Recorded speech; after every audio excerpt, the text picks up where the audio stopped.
Hi guys, we will discuss how to use fillet tool in this video.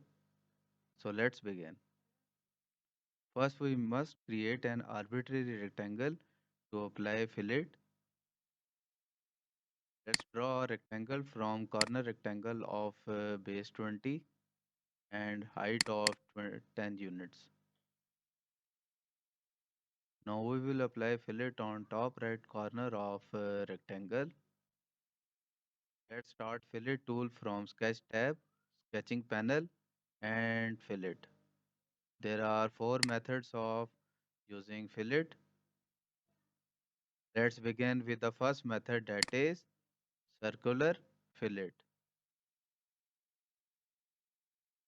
Select the two lines that meet on the relevant corner to be made round. Then press scroll wheel to end the command. Here is fillet radius. Press left mouse button twice on dimension and put it 2 units. Here is center of the arc. The fillet follows. This is arc and here is construction line. Let's move towards second method, that is circular trim. Select the two lines that meet at relevant corner to be made round. Press scroll wheel to end the command. So this is fillet without construction line. Let's put fillet radius of 2 units.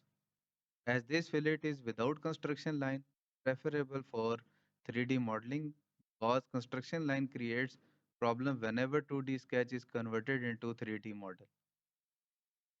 Let's move towards third method, that is elliptical.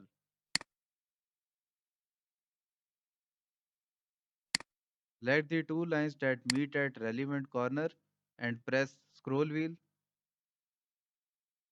So this is elliptical fillet. It is half the dimension of major axis. Let's put it 0.5. It is half the dimension of minor axis. Let's put it 0.25. It is the dimension of minor axis. Let's put it 0.5. This is elliptical fillet with construction lines. This is major axis and this is minor axis. Let's move towards fourth method, that is elliptical trim. Select the two lines that meet at the relevant corner and press scroll wheel. So this is elliptical trim without construction lines. Thanks for watching. Like and subscribe for more informative videos.